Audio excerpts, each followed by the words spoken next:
My name is Tyler Fornes, and I am one of the co-hosts of the Good, the Bad, and the Hungy AEW podcast here on the Voice of Wrestling Podcasting Network. We take a broad scope approach to the world of All Elite Wrestling and the entire universe of Tony Khan. We talk about the big matches, the big stars, the promos, the storylines, and we also look at it from a big picture perspective. How are things going to change over the course of the next 10 years with AEW still in the picture? How are companies like WWE going to adapt and adjust to AEW? Are they going to be a similar way like they did with WCW in the late 1990s? Will there be a counterpunch? We talk about all of that and more on The Good, the Bad, and the Hungy every week on the Voices of Wrestling Network. This podcast is a member of the Voices of Wrestling Podcasting Network. Visit voicesofwrestling.com to hear the rest of our great podcasts, as well as show reviews, columns, opinions, and updates across the world of wrestling. Competition starting to get thick, it's the click, so I hope you watch your A game. A made no rain from the track when we unite and spit. This is an A game, better bring your A game. Competition starting to get thick, it's the click, so I hope you watch your A game. A made no rain. Hey, now it's the Mike and JD show, and I'm your host, Mike Gilbert, and I'm joined as always by JD by God Oliva. How you doing, JD? Nice. I had a day off today. It was nice. I sat at Panera and I read comics, and I came home and I watched the show from last night, and I did absolutely nothing today. It's the first time in I don't know how long that I've just done nothing all day. It was great. That sounds amazing. It was.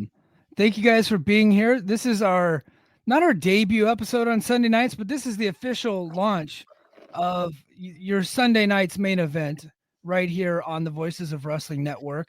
We have officially moved over to Sunday nights. I made it official by typing up a really beautiful press release. I hope everybody got a chance to read that. I worked really hard on those ChatGPT prompts, so I hope everybody got an opportunity to read it. JD, thank you for providing a quote for that. I thought that was really well done.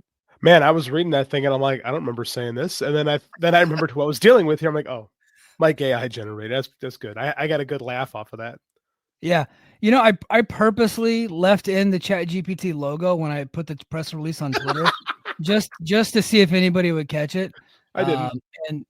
DJ Convoy actually caught it, and he gave me some shit for it. He goes, because he actually writes press releases, I think, and he goes, that's actually better than what I normally do. So fuck you. I got bad news for everybody about the future of AI. It's not going anywhere. Yeah.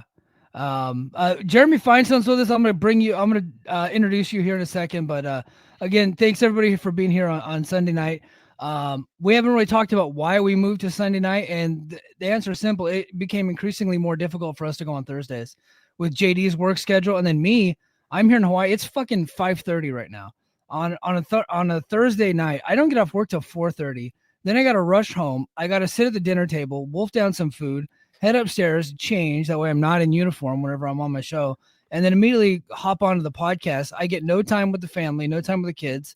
And then we're on the air usually anywhere from an hour to 90 minutes. And then I have to upload the show. By the time I'm done doing everything, my kids are getting ready for bed.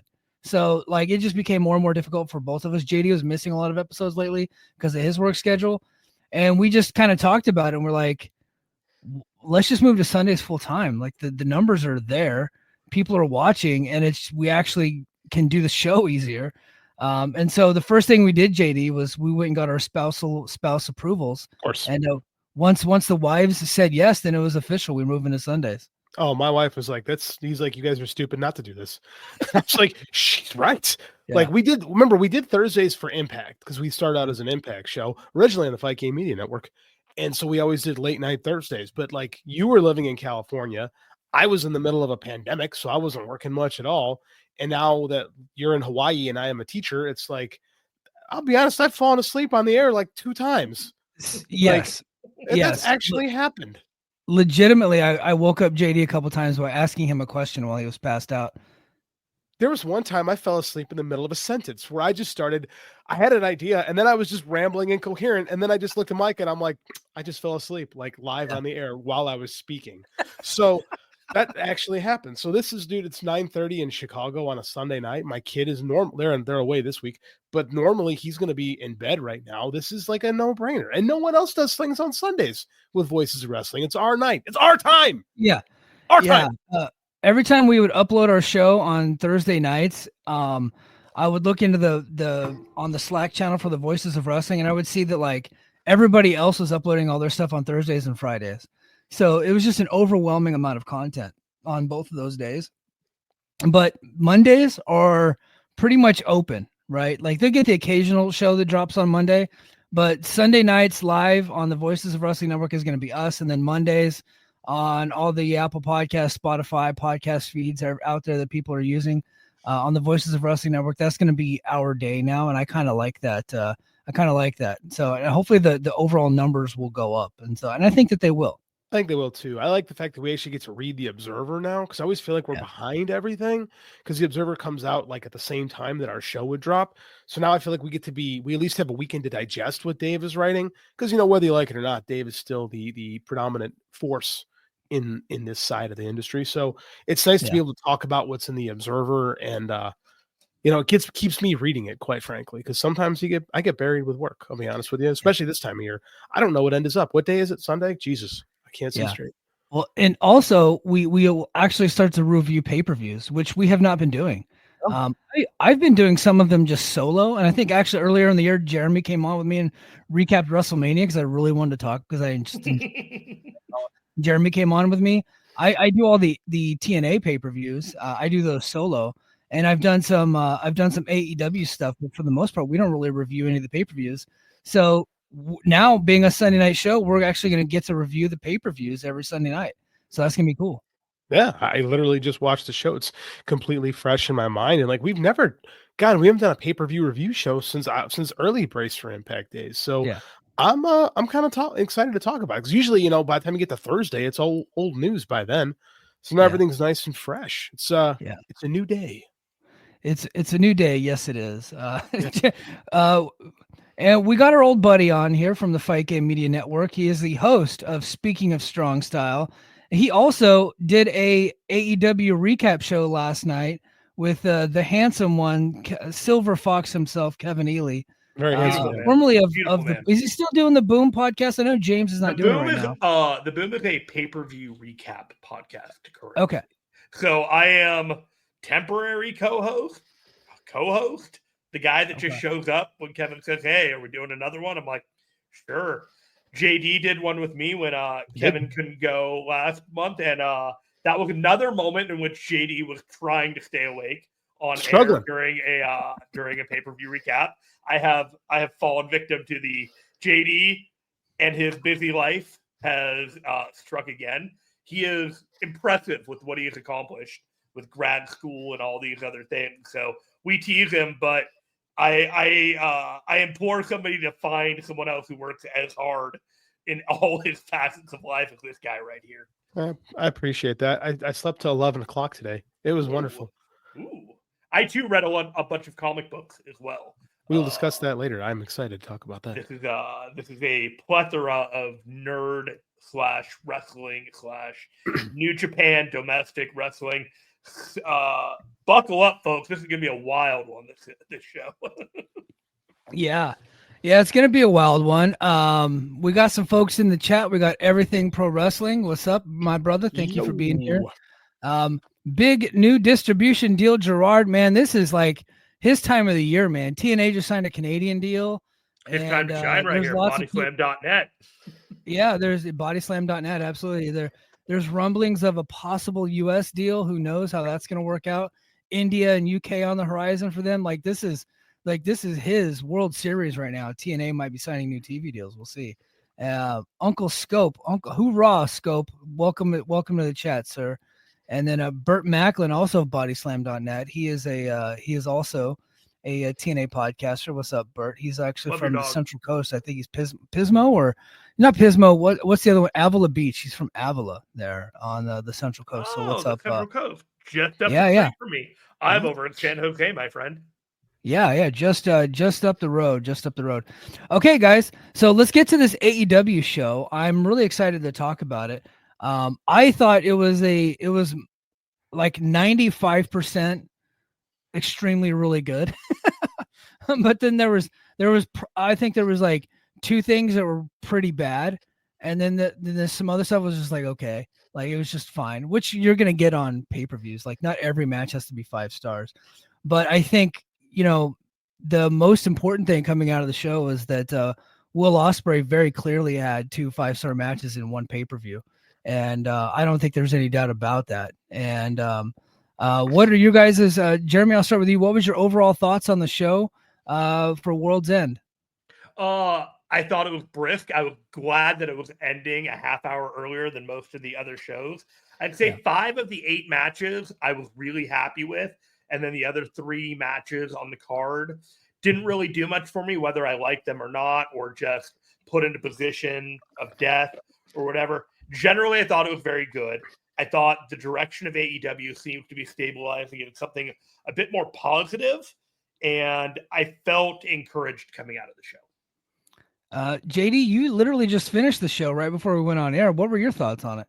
I did. I had a hard time starting the show because AEW makes it difficult to get their pay-per-views after the fact, and my Roku makes it difficult to freaking AirPlay. So it was hard for me to get the show. I had to bust the computer. I never watched a pay-per-view on a laptop before, but I had to. So I wound up missing, because I'm a terrible human being, and I'll live up to it. I'll own it. I did not watch the women's title match or the Mercedes Chris Statlander match. Mariah May bores me to tears, so I had zero interest in that. And I will go back. I heard really good things about Mercedes and Statlander, so I will go back and watch that. But I had to kind of focus on what I really wanted to watch before the show. And I agree. Like, I liked the vast majority of the show. I did like the vast majority of the show. Will Ospreay is the greatest wrestler in the world right now. Kyle Fletcher is going to be something very, very special in the future. He has a terrible, terrible haircut. But other than that, I really liked the show a lot. I don't like 4-way matches, but I liked the finish, and I like where it seems to be going. I think I've had hope for AEW coming out of the last 2 pay-per-views, and the TV's been since. So I'm hoping we can buck that trend as we move into the Max era. So we'll see. Yeah, it seems like Tony's strong suit is very clearly booking pay-per-views and just telling the wrestlers to just like go ham, folks, just go crazy. Which is what happened. And then they get back to the storytelling part of the TV show and like the connective tissue that gets you there. And it kind of just like goes to shit from there. Well, Mike, that's what happens when you hire shitty fucking writers. Yeah. Sorry. Yeah. No, I agree. The buck stops with him though. Like he is in charge. He is the head booker. He's given himself 6 different jobs in that company. And one of them is the most important job is head booker. And he doesn't appear to be, he's not having a good time booking television shows. Thankfully, one of his shows just got canceled, so hopefully that'll help. Rampage was a real show. It is impossible to book something like the Continental Classic with more than one person.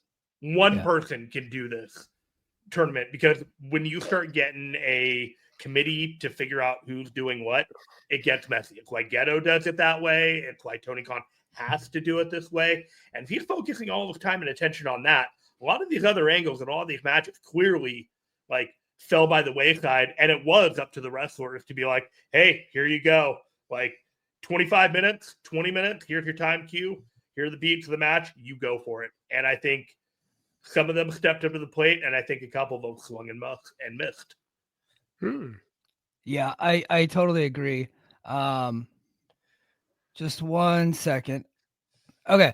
I was just pulling up the results. So I'm just gonna go through the results really quick. We'll start from the pre-show. JD, I assume you didn't watch the pre-show. Come on, man. No, I can't remember the last time I actually watched a pre-show. So that is not happening for me either. So I can tell you exactly last time I watched the pre-show, when All Out was in Chicago, and I was sitting there in line getting food with my kid. So actually, no, you're right. I didn't even watch it then. Yeah, that's funny. On the pre-show, rookie Tony Storm defeats Layla Gray. Double J, Jeff Jarrett defeats QT Marshall. The Murder Machines, Leo Rush and Action Andretti defeat Outrunners and Top Flight. Jeremy, did you watch the pre-show? And is anything I had to watch all of it because of my obligations to my friends at this time. So yes, I saw all of it. So here's my question. Do you want the rundown in 30 seconds or less on each of these matches? Yeah, give me the rundown, but quick, where did you watch the pay-per-view at? Okay, so I watched most of my AEW pay-per-views with Big Dave Meltzer. Hold on. Jeremy, stop. Can It's a you loaded bend ass over and question. pick up that name that you just dropped? Can you just pick that up real quick?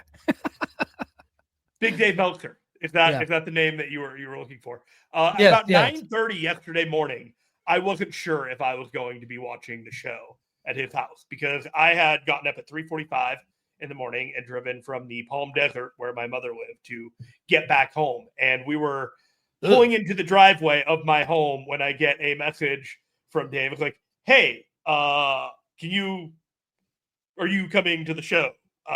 Could you bring an extra laptop? Mine isn't really working, and I need a laptop for the show. So if you go online last night and wonder why Dave Meltzer did not tweet during this show, it is because he had my laptop, and I turned off Wi-Fi because I didn't want the text from my wife to be popping up on the laptop while he was writing notes for the show.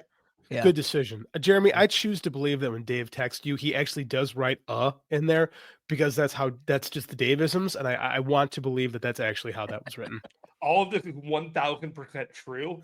And I love Dave with all my heart. So there are confidences that I have when it comes to that guy. And that's about as much as I'm going to go into on the details of that one. That's funny. So how was the pre-show? Was anything good on the pre-show? The reaction to Tony Storm, Jeff Jarrett, and the Outrunners are worth going and checking out. The matches itself, the Tony Storm and Layla Gray match, a little disappointed. It was an opportunity for Layla Gray to shine, and she didn't do anything more pedestrian than a match on Collision. The Jeff Jarrett match was actually really entertaining. You got that sense that he knows how to wrestle a main event in a small promotion on the 0 hour. And that's exactly what it was, getting the crowd all fired up, yelling at Shivani to, pump up the crowd, the whole deal. Total Carney, main event, small thing. And then the party tag match that you get at the end of the show to fire everybody up. Action Andretti and Leo Rush stole the pin to prime the crowd for the private party feud that we've all been waiting for while Private Party's done absolutely nothing since the last pay-per-view in which they weren't even the story of their own match. I'm going to pretend to care for 1 second, but when did Action Andretti turn on Top Flight, and do I have any reason to give a shit? 3 weeks ago, and no. Okay. So Action Andretti turns on Top Flight, and then him and Action Leo Andretti Rush and Leo Rush. Yeah. They decided that why should the other two get all the tag title opportunities when they suck all the time? And it was a fair question. So now they're a tag team, and their gimmick is they wear big jackets. Do I have that correct? They're douche shorts, yes. Okay. So who got custody of Layla Gray in the divorce? Top Flight. It doesn't make sense to me. She should be with the heels, right? Yeah. Like a hot chick with the faces it's never worked in pro wrestling. It will eventually happen, I think. Okay. Yeah. That makes sense. But so now we're gonna get like a 3-way feud, Private Party, Top Flight, and what's Action Andretti and Leo Rush's tag team name? Action Andretti and Leo Rush. Okay, so not Rush Action or Action Rush or something stupid. Leo Andretti. Injury waiting to happen. Yeah. Retirement. Leo Rush is great. He is. Small doses. Yeah. Putting him front and center in the tag division when you have so many other prominent tag teams that you're not using across the board just feels like you don't care about the tag team division. Men of the Hour says Everything Pro Wrestling. So Men of the Hour. There you go. Appreciate you guys. Wasn't that what Ethan Page and Scorpio Sky were called? No, Leo's always called himself the Man of the Hour. Oh, so okay. They were Men of the Year. Oh, okay. Yeah, they were Men of the Year, but everybody knows Tony Khan freaking hates Scorpio Sky. He just keeps signing him for whatever reason, and he just hates him. He just gives him money out of spite, and then just doesn't book him. It's hilarious. I wish I had that kind of money where I could, or I wish someone hated me that much, actually. Yeah. Where they just paid me to not use me all the time, and I can do whatever I want. I still have like a really good base salary to do whatever. Still be under contract, can he? He is, in fact, still under contract. Yeah. Why? Yeah. Don't know. It's like Tony Khan's over there running a charity house or something. There's something going on with that guy. Everything. Weird. Now I'm disappointed. Everything Pro Wrestling said that's a suggested name. We believed It's it. not bad. We could have like you could have just left that alone. There's None- 32 people in AEW that are part of creative, and they couldn't come up with that on their own. Yeah, but look who's there. Is anyone actually creative? Like, come again, on, man. these are people just getting paid to do nothing, which is kind of about 30% of the roster. Creative by committee. Yeah. All right. We'll start with the opening contest, which was what I assumed was gonna be the best match of the night. It was Will Ospreay defeating Kyle Fletcher in a freaking bloodbath. I thought this match was freaking incredible. Everything I love about professional wrestling in 20 minutes. It was absolutely awesome. Ospreay just could not. Fletcher is such a douche. He's great in this role. He really is. And Ospreay is the best wrestler in the world. Don Callis, I don't think there's been a better manager on commentary getting over his guys since. That guy's a working carny bastard, but like, I like what he does. As a personal shot to Don Callis. Yeah. Because we got history and beef. So yeah.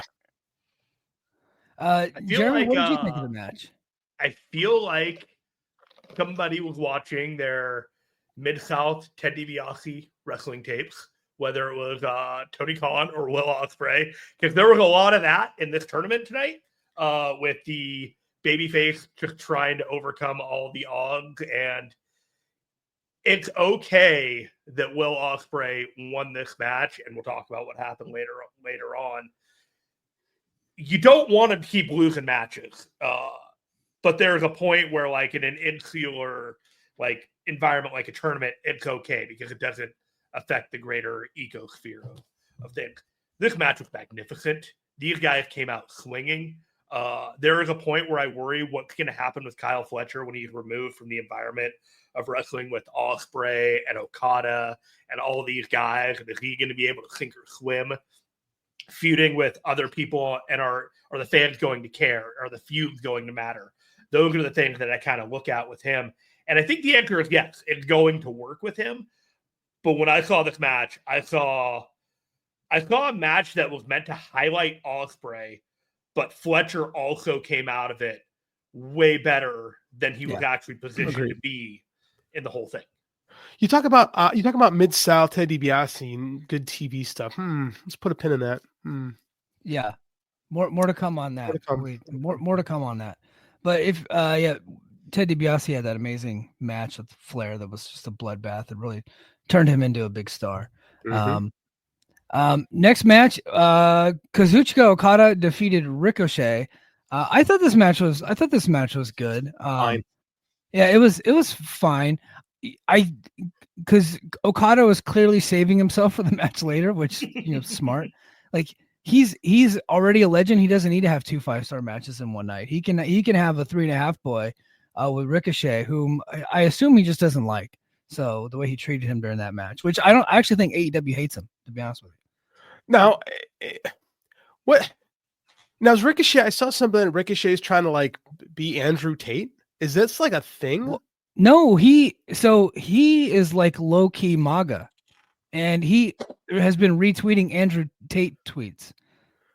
This is a gimmick, right? Like no actual. I'm not sure it is. I don't think it is. I think he actually genuinely likes Andrew Tate. I think he's leaning into natural personality stuff and trying to like turn it into a heel personality. Yeah. I mean, it's a good heel personality because people freaking hate him. I find this interesting that like AEW, and I think they're doing the right thing, by the way, with Ricochet, because like they've been bringing in WWE guys for a long time, and people are getting kind of sick of them, and they just didn't even like beat around the bush. Like when Mercedes were going to pretend she's a babyface for a while, Ricochet came and everyone's like, "You suck," and they're like, "Yeah, he sucks. We'll just make Ricochet a douche." So, and not even like a fun douche like Kyle Fletcher is, just like an actual douche. Yeah. He's a wholly like unlikable television character. There's nothing to like. Yeah, and I think he thought he could come over here and get over based off of the moves that he does, but it's like AEW already has like 10 guys just like you. So like now you got to try to get over your character. Problem with him, right? Yeah, like it was a lot.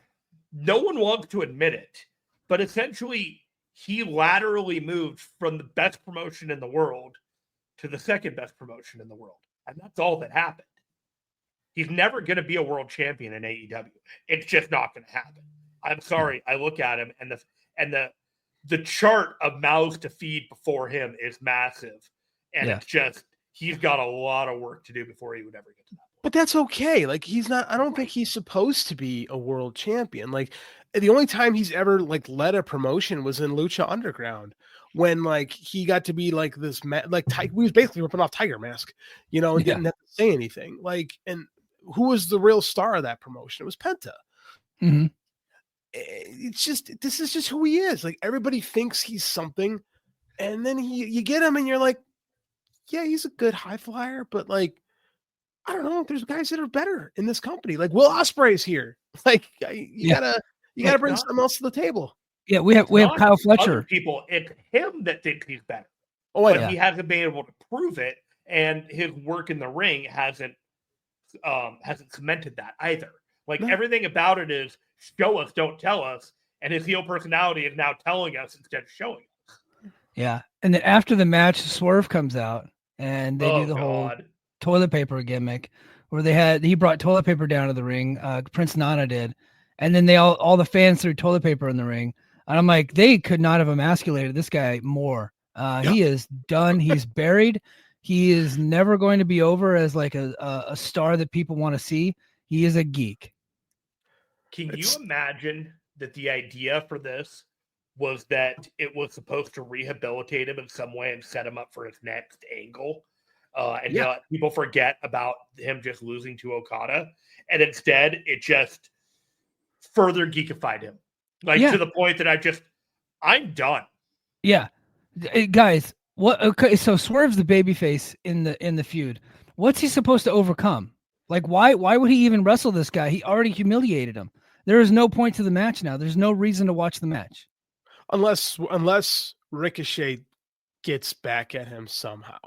That's the only way this thing could possibly be rehabilitated, is that Ricochet is so incensed by what Swerve did that he has to violently react. I mean, what's he gonna do? He can't burn his house down. We already saw that. So I mean, he has to do something to like really hurt Swerve. And Swerve seems to like a challenge. So I think Swerve is probably thinking, I can rehabilitate this guy. I can make this work because I'm over enough. I don't know what they're gonna do, because I don't know how you get over a guy who just got pelted with multiple rolls of toilet paper. Ooh, let's get there. Jeremy, why don't you go ahead and take this one? Transferring Heat says, doesn't Ricochet have a New Japan Championship match next week? He sure as hell does. Not only that, if anyone really has an idea that Ricochet is going to do anything at all on the mother of all simulcasts of Swerve Strickland, that streamcasts of both Max and whatever TBS, TNT, whatever show it is, he ain't going to, because he's going to be on a plane flight for a press conference before the Tokyo Dome. So he's not going to be back for another 10 days. He got emasculated. He got geeked out. And at best, you're going to get a video package of some way showing anything that he does. It's not going to be a live retribution aspect. Tony completely fucking buried a Tokyo Dome main event with what he did to Ricochet here. Like, he could have kept it strong until the Tokyo Dome main event. He did that 3 weeks ago. He did. He got pie-faced and escorted out of the ring by the Hurt Business. Yeah. I'm still angry about that. It doesn't matter though. It really doesn't. I don't think anyone really took seriously Ricochet as a Tokyo Dome IWGP championship contender. Then why fuck do they make the match, Jeremy? Why book the match if they know for a fact that no one cares about it? Don't book fucking main events in the goddamn Tokyo Dome that you know good and well that nobody's going to care about. At the time, I think that they were sold into the idea that they were getting another Will Ospreay and Ricochet, and it turns out that that's not what they were getting. Yeah. Why would they think that?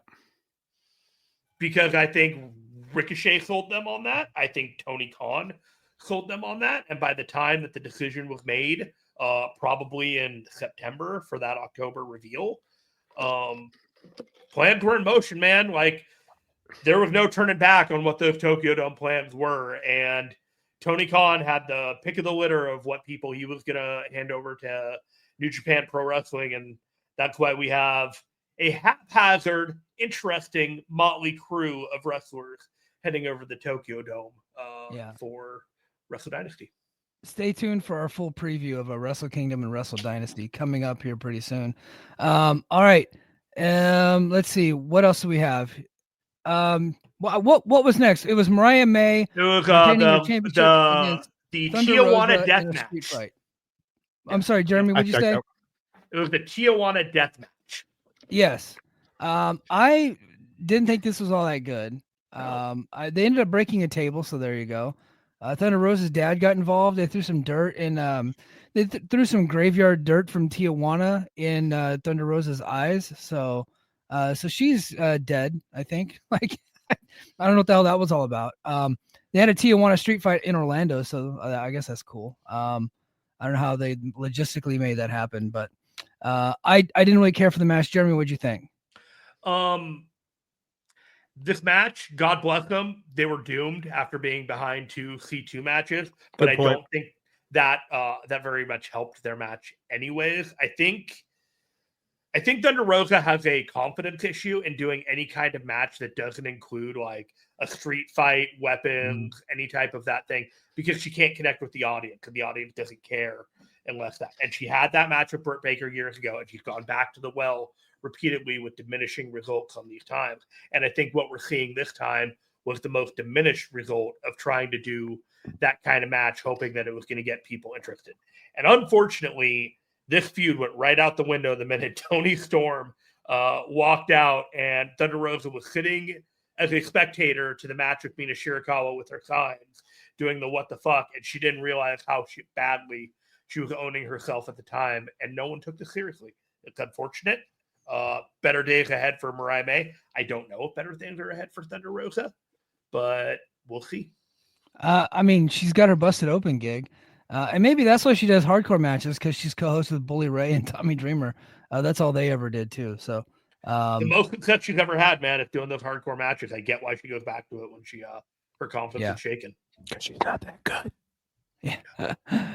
Next match was next match was Adam Cole and MJF.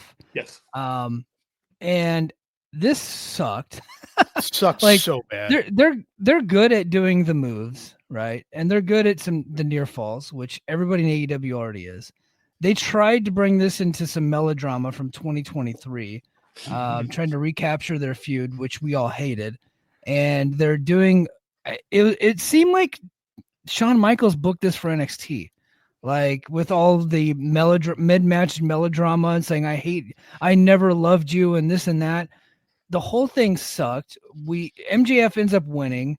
The Undisputed Kingdom gets back together, but it looks like Matt Taven and Mike Bennett are going to join with MJF eventually. And this feud will never freaking end. It's just going to continue forever. I feel like I've been bitching about this forever because I have. Dude, it dawned on me, we've been dealing with this for 18 months. It's like a case of herpes. Like every time you think it goes away and you get the topical cream on it just pops up again and ruins your weekend.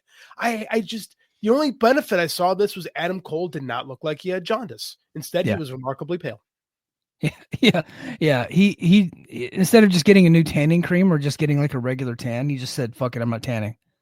Well, it's like he's like, I'm tired of everybody giving me shit about being yellow. I'm just gonna fucking go out there and be all pale, and then you guys see, then you'll see what I think about that. No, this was just like everything about WWE NXT that I fucking hate was on display in this match, and I'm sure Brian Alvarez is gonna absolutely love it because he eats that shit up like a freaking chocolate ice cream. But he did not. Oh no, if it was in WWE Matt Ring, he'd have loved it and reviewed it 9 times on the show. JD and Jeremy, if you guys actually go back and rewatch this match, and I challenge you to do so, if you slow it down about mid-match, you'll actually witness MJF get on some water skis and then jump over a shark in the ocean. that actually happened in the middle of the match. To be fair, MJF has never been as cool as the Fonz. No, that's true. Yeah. For those of you listening at home that don't understand the reference, that's where the term "jump the shark" comes from. Like whenever a character or a television show or a band or whatever has reached their peak and they're completely done, that the term is "jump the shark." That's what happened in Happy Days. Like that was the moment that Happy Days was basically over. It was they were never able to regain their popularity. ironically enough, it also it also works as like another metaphor too, because like it's a shark, because like a shark fin where it goes up and then it goes down. So the analogy works on multiple levels. It's quite brilliant when you really break it down. Do you two ever think about the fact that this feud started with the plea from Adam Cole from their match that he just wanted 5 more minutes with MJF? And oh my God, did we get more than 5 minutes? That was in Chicago in July of 2023. 5 more minutes, guys. Can we just get 5 more minutes? June, excuse me. I was there and I watched it, and it's been a never-ending nightmare since then. It is single-handedly derailed my love for this company. I really wish MJF had gone to WWE. I will tell you this. Last night was when it became clear that MJF was exposed to me, and I'll tell you why. Did you say MJF exposed himself to you? He is exposed as a wrestler. Exposed as a wrestler. I thought you saw his dick. I'm sure MJF has done that to a number of people in his flair-like gold flair for the gold, but I have no confirmation of this. Just he has a persona. It's possible. MJF is exactly the same wrestler that he was when he started with the company 2019. I don't know if I agree. There's been no growth. No, hear me out here. There's been no growth that he's been confident to sustain. The things that he is successful on were the things that his original persona, his status quo, was built upon. Everything that he's tried to do to experiment, to grow, to be a babyface, or to be a different kind of heel, or anything like that, he hasn't had the confidence, and he goes back to the diamond ring kind of trope. He's done the same diamond ring match for 5 years. You're going to see the same MJF until he gets brave enough to do something different, but he's not going to, because this is what he does. Character-wise, I don't disagree. I think in the ring, I think his in-ring work is significantly better than it was when he started in this company. So, but from a character standpoint, yes. But when he did try to grow outside of that, it made me want to murder people. So I don't know what I want from him. I don't think I like watching MJF in the ring. I don't either. I'm done. Yeah, I've been done for a while. I've been done since the bullshit in Vegas. Yeah. I've been out on him for a while. Every once in a while, he'll bring me back in. Like his return earlier this year, I thought was really well done. And of course, his matches with Ospreay this year were really good. But he's in there with probably one of the greatest ever in Will Ospreay. So, but the resources dedicated to him, to me, far outweigh the advantages of what he offers. I really like the turn on Garcia. Like he really did. The crowd was really feeling MJF, and you just get glimpses of how great he can be. And he really got that crowd to turn on him, which was fun to see, but it's so hard to sustain him. I almost wonder if the MJF character works better in small doses, right? Yeah. Where he can kind of come and go. Like he'd have been perfect for a territory era heel, right? Where he could do his shtick, leave, and then go to Portland. But now everywhere is seeing everything. So just it's hard not to be overexposed because he's kind of limited personality wise. Which is funny that you bring that up because he's been gone most of the year, either through injury or because he's filming Happy Gilmore too. But when he comes back, he overstays his welcome pretty quick.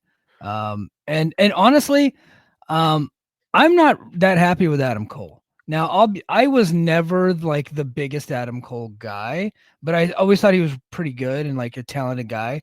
But he has not been good in this feud at all. So controversial statement from JD here. I don't like Shawn Michaels. I've never liked Shawn Michaels. I stopped watching WWE wrestling as a teenager when Shawn Michaels beat Bret Hart at WrestleMania 12. I was like, oh, okay, I'm out. And I literally stopped watching WWE because there's just something to me about Shawn Michaels that's so off-putting, right? I knew this before I was a smart, before I knew what kind of guy he was backstage. I just don't get into him. It's always been very melodramatic.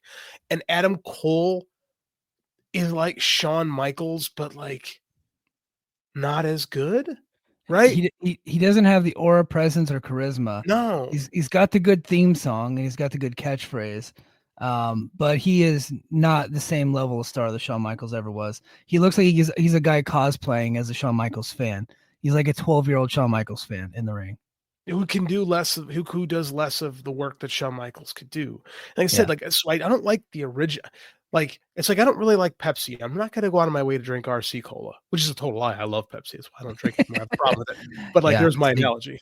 See, I really like Shawn Michaels. He was one of my favorites. But I just don't, and I don't not like Adam Cole, but I just don't see him as being like this big, like must-have star on your roster that you have to like. He's never going to be a guy to me that should be pushed like above like 90% of the roster. I just think he's like a mid-level guy.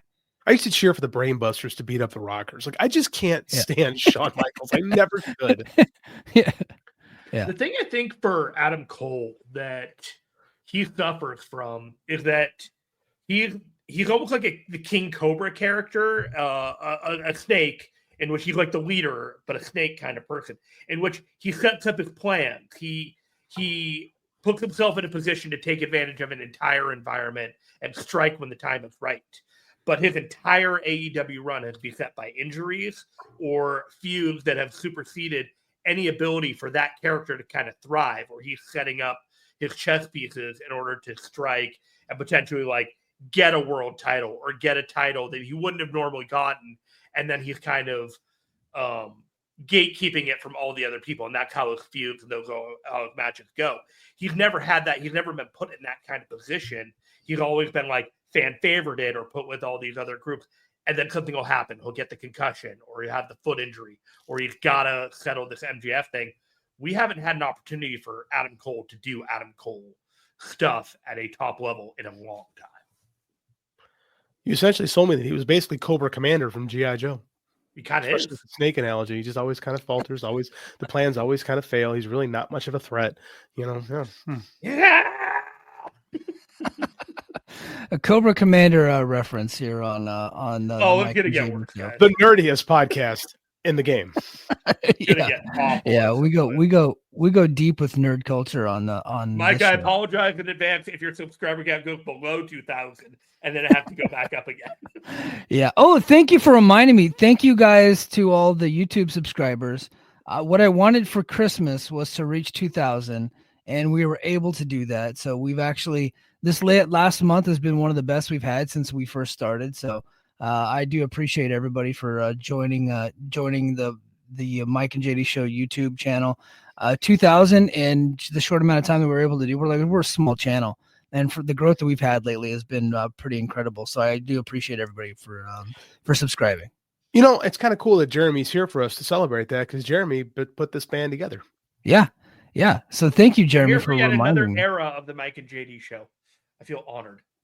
Yeah. I feel honored. I love you guys. I am so happy for all the success that you guys have had. Thanks. And I am not a person that gets jealous or anything else when I see my friends succeed. And I'm just really happy for you guys that you have put in the work and you have gotten this out of it. Well, thank you, sir. We greatly appreciate it. All right, back to the show. I believe next was Takeshita and Hobbs. I honestly did not know that this match was happening. I've been watching Dynamite every week, but I'm just not following it that closely. So I didn't know that this match was happening. I'm glad it did, though. It was really good. I thought this match was good. I don't know that it needed to be on the show, but it was really good. No, I loved it, man. I really think that they got me. I thought Hobbs was going to get over Takeshita because I really like Will Hobbs. I have since he first showed up during the pandemic era. And I'm happy he was on the pay-per-view because he doesn't have nearly enough pay-per-view appearances. I hope they keep doing something with him. They really sent him some good sympathetic babyface stuff, especially with the knee. It was fun. I really liked the match a lot. It was on this kind of a card where you had Will Ospreay and Okada just doing their thing the whole time. Hobbs and Takeshita really, I think, showed out and showed what these guys are capable of. I really want to see more from Hobbs. I want this feud to continue a little bit. And I'd love to see Hobbs get that international title from him. Yeah, Hobbs rules. Takeshita rules. Mm-hmm. I hope Takeshita is the IWGP champion at some point and works in New Japan full time and leaves AEW. I deeply hope this because everyone would benefit from that. Personally, I think Hobbs was doomed from the start, and this was a bad match to book, given that Takeshita had a number of New Japan matches coming up that were a lot more consequential to this. But I don't know if doing this match after he wins 2 times at the Tokyo Dome, where you think that the never open weight title could potentially be something that Powerhouse Hobbs gets after, if they were to do a match, if people were going to believe that more or less than if they do it now. I've thought about it both ways. Maybe it doesn't matter. Tony Khan is going to do whatever the hell Tony Khan wants to do when it comes to booking his guys.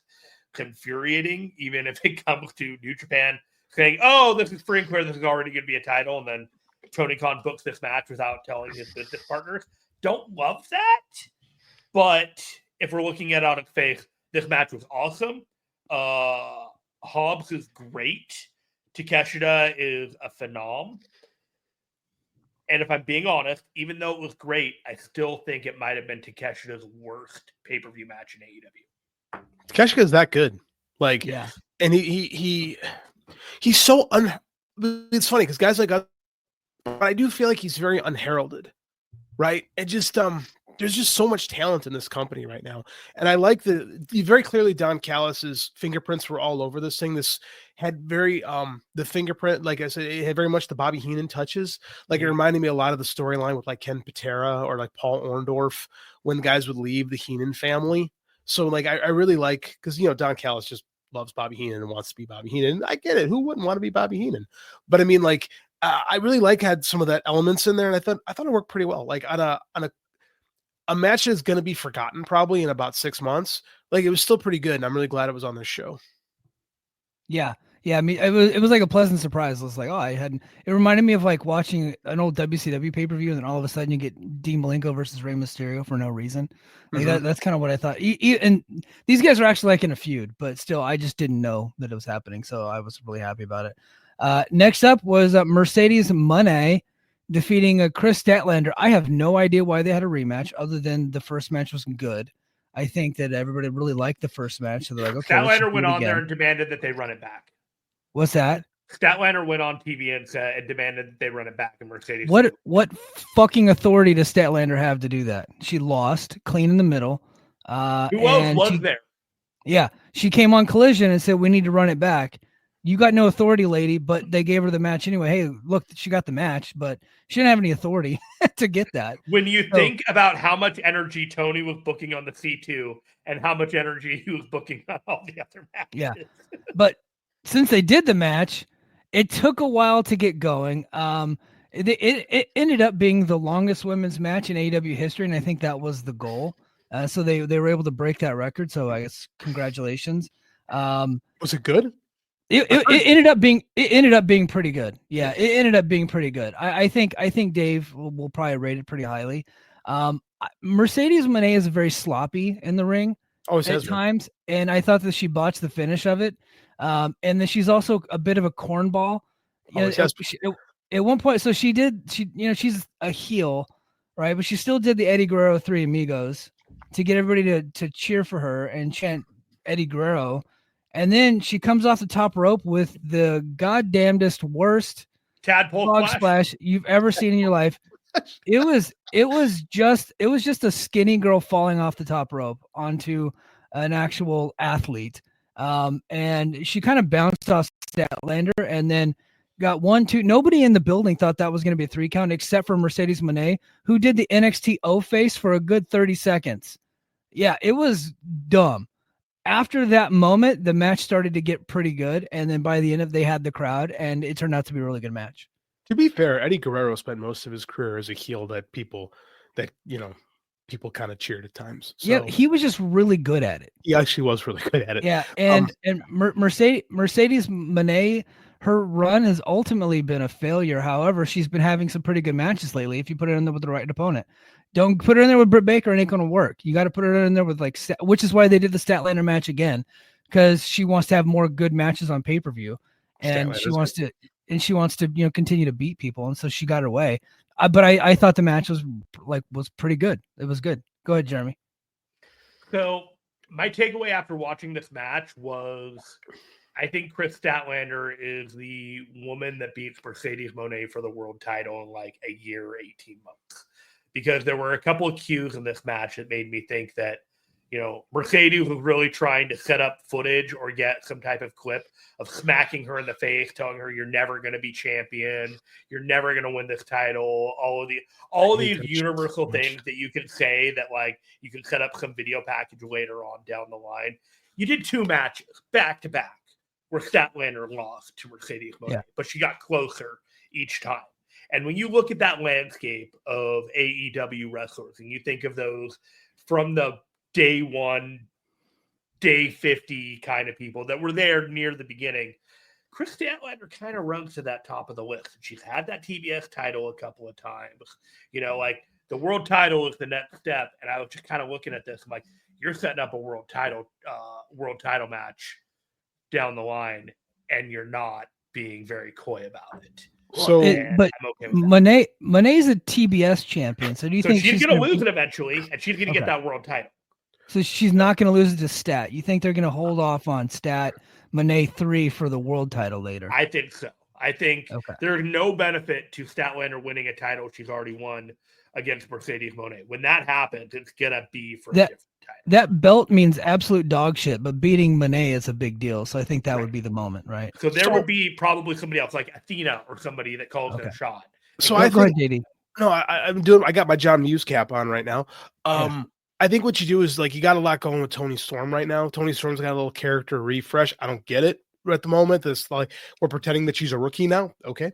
But I mean, like eventually she's going to get that belt back from Mariah. And that's probably your biggest money women's match in the company right now that you're hanging on to is Mercedes versus Toni Storm. Right. So you have Mercedes go over Toni Storm, then you go run back Statlander. Like realistically, you have 8 months to a year of booking laid out there. What Jeremy said makes perfect sense to me. Yeah. I think it's finally happened. I think Statlander has finally shed her alien girl persona, and she kind of resembles like a real wrestler now. She's like a powerhouse. You don't need someone like Camille as a brick house. You got Statlander right there. Unfortunately, you're not going to be seeing Camille anymore. So no, probably not. The 7 German suplexes was the spot, like you said, that got the crowd awake in this match, and it was just an electrifying moment, even though it was pretty weird to have, the heel doing the babyface electricity spot. But the other moment that I think will burn in my brain, and JD, you're going to love the camera work when you end up seeing this, is the count out attempt near the end of the match in which Mercedes is laying against the ring.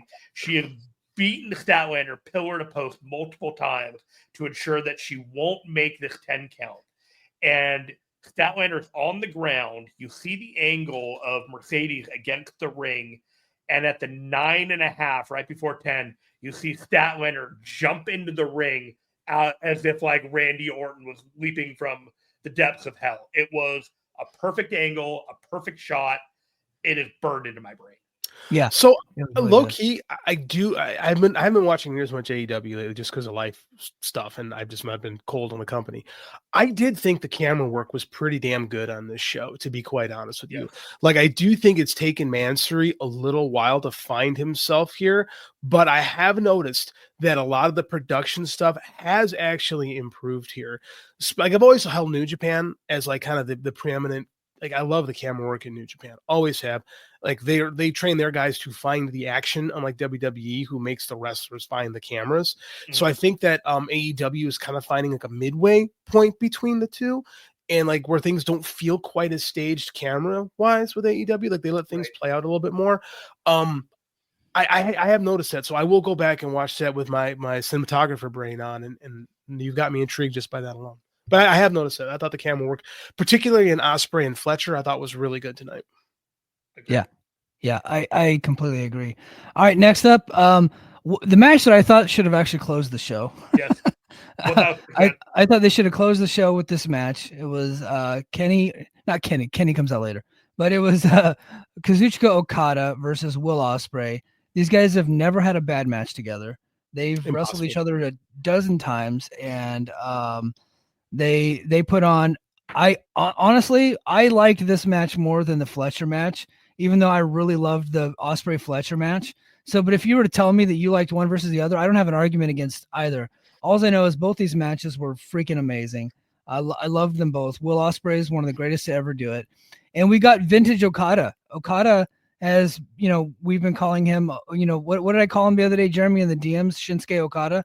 He's just kind of like, just phoning it in for the most part and doing his shtick, saying the B word, flipping people off. But he went in the Wayback Machine here, and he turned out another classic, man. To be fair, that's been Okada for a while now. Like he phoned in from about 2020 on.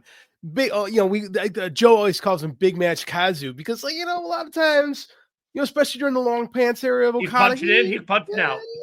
He could be very workmanlike in his performances sometimes, but when that's what makes him a smart worker is when it's time to put on a show. The dude knows how to put on a show, and there's nobody better in the big match than Kazuchika Okada. But when you put him in there with Ospreay, who is all balls all the time, never knows to slow down, he'll probably die young because he goes so hard. Just these two have it's been like this for damn near a decade. These two have just unbelievable chemistry together in the ring. I could watch them wrestle forever. Okay, question for both of you. Okay, remove Kenny Omega from the situation. Remove him from coming out afterwards. Should they have put Okada or Ospreay over here? No. I agree. I would have put Ospreay over, but I just think that he's the not. guy, that he needs to be the guy going forward. And I think they could get to the Kenny Omega Okada match without the Continental title on the line. Here's where I disagree with you on this, because I think that Continental title is an albatross to him. I think that you want to keep. I think that it works for Okada right now because you're still rebuilding Okada, who spent the better part of his first year at AEW wasting his time and presence with this jagbag Young Bucks storyline that was a complete and total failure. So I think this C2 really was about rehabbing Okada, and Ospreay is a little too giving. However, I don't want Ospreay to touch a belt in this company anymore until he's the world champion. Okay, I think that's fair. I'm on that train of thinking. I think the idea is to have Okada as the best tournament wrestler ever and having him win the C2 when he just came into the company. I don't ever think that there was any other option than having Okada come in, win this tournament, and redefine himself as that kind of best goddamn wrestler. Because otherwise, what were you going to do with this guy if you weren't going to do a tournament when the tournament came? And you're going to try and tell us, he's this great wrestler. It was shit or get off the pot time tonight with Okada. Yeah. In my mind, there were people that wanted Fletcher to win this, to have Ospreay win this. Good. It was always Okada to me. That's what makes a tournament successful. Is too often, I think WWE has super been guilty of this for decades, is they would run a tournament and there was a very clear guy who was going to win it. Mm-hmm. What's been fun about the C2 both years in a row is there's a lot of different ways things could go. I think Jeremy's right. Ultimately, it had to be Okada. But you could really sell yourself that it could have been Kyle Fletcher, could have been Will Ospreay, could have been Darby Allin. There's a lot of things they could have done with this tournament, which made it well booked. It's made it. Yeah. The C2 has been some of the funnest stuff AEW is doing. I almost think they should do seasonal tournaments in this company because it does set them apart from WWE. It does steer into the more sports centric aspects of it. So just shifting gears really quick. I just thought of something. So back to the C2. I think we all agree it was really well booked this year. I don't think that it had the same. It wasn't as over this year as it was last year, but I think the pay-per-view part of it with the semifinals and the finals, I thought worked tremendously. But the fact that Juice Robinson got hurt and they put Commander in there and then kept the same exact booking down to Commander using brass knucks to beat Claudio, I think just screams that Tony cannot pivot to save his life. Well, it was supposed to be Juice because Juice was always going to set up that world title by having supporting Jay White against Moxley. It actually was beautiful booking to me that ended up being that way. And now Commander just kind of gets the benefit of it. That's fine to me. But if you thought about it, Juice Robinson fucking over Claudio and that also building the world title match on the same pay-per-view was okay, that is a little flair to your booking that I have to applaud you for. Those are the little touches in tournament round robin booking that you kind of get extra credit for. Yeah. I just remembered hearing that story earlier in the week. I think it was Dave that told that story that it was actually they kept the same exact booking for Juice all the way down to the brass knucks with Claudio. And because I remember watching Claudio versus Commander. I'm like, did Commander really need to use brass knucks to beat Claudio? Like he's the Ring of Honor TV title. Now I know that championship is stupid and Ring of Honor is dead. But come on, he's at least a title holder. He doesn't need to use a brass knucks to beat a mid-card guy in Claudio. And he's a babyface. I remember saying it was so stupid. And then when I heard that it was actually, no, they just kept the same story for Juice. They just gave it to Commander's. Like, oh my God, that's even funnier. The last thing I will add to this whole thing is that I started out the year, and I talk about how lucky I am as a wrestling fan and the way I get to watch wrestling. Guys, I started the year going to a San Jose show where the main event was Will Ospreay and Kazuchika Okada. And I ended the year watching a pay-per-view where the main event should have been Will Ospreay versus Kazuchika Okada. Yeah. What? Go ahead, JD. You had something. I was just reading the chat. This is a smart show. If you don't like smart stuff, get the fuck out. No, we got trolls in the chat. That's fine. Yeah. I don't worry about that stuff. I've never missed. I've never stepped away from a fight I could have avoided. Yeah. So what do we think about Kenny Omega coming back? I really liked the Omega return. I thought it was really well done. I like that they're teasing All In. I don't like they're doing the WrestleMania sign pointing, even though they didn't point. They basically did the point thing. I was just like, okay, but it does signal that we're going there, and hopefully it'll boost up ticket sales for All In. What I liked about it was nobody said a fucking word. Yeah. I was a big fan of that. I think it would have been, I'm glad someone stopped like Peppermint, because I'm sure she wanted to write like a big old script, and I'm sure, who's the dork that booked it? They used to book Impact that writes through his name. I can't remember, RDL or whatever his name is. Yeah, like, RDL. I think sure they wanted to write big ass speeches for Kenny, but the fact those two of them just there's so much history between Okada and Omega just stared at each other. I thought it was great. I think it was perfect for the moment.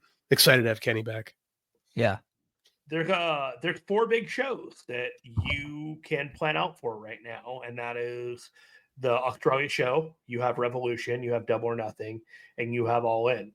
I find it really interesting that they're booking out Kenny Omega and Okada for All In, because it says to me that they're going to take their time making sure Kenny is fully okay and back to being the best Kenny that they can have before they run this match. Yeah. If you want to keep Kenny healthy, is it smart to put him in there with that fucking crazy guy in Japan? What's his name? Kid. Kid. That's gonna be freaking Kevin Owens and Stone Cold Steve Austin. It's just gonna be a brawl. Okay. Yeah. And it's a good test though for Kenny, because he doesn't, because Gabe Kidd's style, like Kenny's not gonna do anything like super crazy with Gabe Kidd. I think it's really safe, really smart booking. It's gonna be a lot of storytelling stuff. It'll be a good way for Kenny to kind of get his feet wet again. And doing it, I think it's smart. People are like, oh, they should have his first match in AEW. No, I think having his first match back in New Japan, 1, it helps New Japan. Kenny Omega's name means something there. 2, you can kind of see what you got with Kenny right now. How healthy is Kenny? And then if there is something wrong, you can pivot back. Like Jeremy said, they booked this out way in advance. So if he's not 100% healthy yet, I know he thinks he is, because Kenny's a goddamn madman. But you can kind of see, okay, where's Kenny at? What can he do? What can he do? And it's a good test, that you don't have to do it in front of your paying audience, because Kenny in Japan is a big thing, just being Kenny in Japan. And it's really a low stakes match in the grand scheme of things. I think it's really smart booking personally. Yeah. Let's get to the main event. We had a fatal 4-way between John Moxley. Barf. Yeah. John Moxley, Jay White, Hangman Adam Page, and who's the other guy? Who's the other guy? I'm sorry, I already forgot. Oh, Orange Cassidy. Orange Cassidy, whom Dave said is a way better wrestler version of Jimmy Valiant, and I fucking almost drove my car off a cliff laughing so hard, because I think that's true. I never would have thought of that. He's just like an undercard gimmick guy, and they thought they could put him in the main event, and boy, were they wrong. He's still a really good wrestler though, but he's a gimmick. So he was the one battling for the soul of AEW, and this guy's got his hands in his pockets. But okay, guys, all right. What did you guys think of the match, and what do we think about the closing angle? I hate 4-way matches. I think they're all stupid. There's low stakes. No one ever when the champion isn't in the ring, there's no juice, right? Pardon the pun with Orange Cassidy in there. But you could listen to the crowd. The crowd was not into it when Moxley wasn't there, right? Hangman Page still pretty over. Jay White's better than I thought. I think Jay White had a pretty good night. Orange Cassidy, 2 pay-per-views in a row, they've gone with him on top, and I think it's a mistake both times. I think Dave's assertion of him being Jimmy Valiant, specifically, I think Dave's talking like 1984 Jimmy Valiant, 1985 Jimmy Valiant. I don't think he's off on that at all. I'm just very glad this storyline is over, right? Based on the closing. Now, that being said, I thought it was great. The closing finale, I think FTR and are going to get good promos working with Death Riders. I think having Copeland, I think this promotion is more fun with Copeland in it, right? Because he's just going to bring energy and excitement in. I think that, and I know Copeland's not a great draw, but where we are right now, I think that Copeland Moxley is probably the biggest money match you can offer, and it's something we've never seen before. Go ahead, Jeremy. Mike, would you say that this was a TNA level main event? I think this could have been on TNA Turning Point in 2008. Yeah. There was a lot of messy stuff near the end of it, including run-ins from people and non-run-ins from other people who promised that they were going to run in and never did on a number of the babyface side. So I was really confused by the way the motivations worked about, you've got all these people that are there to save the heart of AEW. But from what? What are we? Okay, explain this to me because I'm not watching the TV show. What are we saving them from? What is John Moxley doing that's so bad to AEW? Granted, he tried to murder Bryan Danielson. Yes. I can agree with that. But what? And he took a program off the air. Yeah. Yeah, he did cancel Rampage. He canceled Rampage. He closed Rampage and said, "I'm shutting the doors forever." So he's really hold on. Did they actually make that an angle that John Moxley? Yeah, they Pillmanized Darby's neck and destroyed the Rampage. Show. Okay, I don't hate that. To be quite honest, I actually think that's kind of a great idea. It is a great idea. It's a babyface move, but it's a great idea. Yeah. Babyface move. Okay. This whole thing was messy, and it didn't have to be. It never had to be this mess, but for whatever reason, Tony Khan made up his mind that these four guys had to be in a four-way tonight. And it didn't have to be. It could have been a singles match. The one that seemed most viable for a singles match was Jay White, and you pinned him of all the guys that you could do it going into, the Australia show? In my mind, it would have been Jay White and John Moxley at that show. Yeah, and makes then sense. Copeland and Christian versus each other at that show. And the winner of those two would face each other at Revolution. And I'm like, this would have written itself. But everything that he did laying out the show at the end of the night was a complete mess. Christian should have cashed in tonight. We need to get rid of Christian and his contract. I'm done with the Money in the Bank gimmick, and I'm done with Christian holding the briefcase. He should have cashed in tonight. Copeland should have fucked him over. It should have set up that. It should have set up Moxley. It should have set up all these things. But now we have Christian in the wind still with this contract, and it's just it's an albatross. And we got Hook staying there silently, not doing a goddamn thing. Go ahead. Big Dad's already back. What does it matter? To be fair, that's when Hook's at his best, is when he's not doing anything and being quiet. That's when he was at his most over. I can't disagree with anything you guys are saying. There's a legit question. Does a guy from New Zealand get cheered in Australia? Is there some beef between Australians and New Zealanders that I don't know? Not at all. In sports there are, but they will still cheer them over Americans for sure. Okay. Yeah. I know a number of New Zealanders that have moved to Australia for work, and it's fine. They all coexist. There was a legit question that I had. I didn't know it was going to be a thing. If you put an Irish guy in a main event in England, they're going to be like, "Oh, fuck this guy," or an English guy in the main event in an Ireland show. You know what I'm saying? So it was a legit question I had. I wasn't sure, but I agree. This Christian thing, I understand that it's tied in with Copeland, and I get that. I would like it to be over with right now. Yeah. Here's a question for you guys. JD, you've been a very big fan of Adam Copeland in AEW. Because you're very critical of him when he was in WWE. I am of the opinion that he was always really good in WWE, and he's still good in AEW. He's just a really good wrestler. I'm colored by my hatred of WWE. Yes. Yeah, you're very clearly biased against WWE. I've always been a big fan of Edge, Adam Copeland, whatever you want to call him. But this whole storyline with John Moxley is about the soul of AEW, and which I want to give the big jerk off motion right to it. But is Edge really the guy, the WWE lifer, to fight for the soul of AEW, or should it have been Kenny Omega fighting for the soul of AEW? Now I know where we're going, Kenny Omega and Okada at All In, but wouldn't it make more sense the guy who started the fucking company coming back to fight for the soul of AEW? Instead, it's a WWE lifer that's barely been here for a minute. Kenny Omega, the guy who has had a feud with Moxley that has existed for the duration of a story feud that's gone on for years. Yes.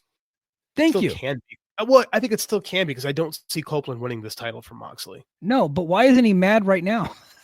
Well, he just got back in the door. Cut him some slack. He's not even back yet. Pound of flesh from Omega and from Okada and the Bucks and Perry for taking him out. like Kenny's got shit to do right now. I don't think it's fair to put this on Kenny. Like he's got John Wick style shit to take care of before he goes to Jon Moxley. Like that's a feud that's very easy to heat up again because there's so much baggage, and that could be something they're putting up for All In too, right? Like there's a lot. Like Jeremy said, there's so many things you can book down the line, and they're for a change. It sounds like they're booking long term instead of like, well, what can we do tomorrow? Yeah. It's just in my head, I was thinking about it, and I was like, the biggest money drawing champion this company ever had was Kenny Omega, and he defeated Moxley to get there. And we're bringing Kenny Omega back, and we're trying to get the old Kenny back. It would make more sense based on the storylines that they're going with. It would make more sense for him to come back to challenge Moxley versus he's going to challenge Okada just because they could have a really good match. No, I disagree with you, Mike, because the Bucks and Okada took him out. Like Kenny put on the shelf in storyline. Be like, sorry, my bad. I tried to put the whole.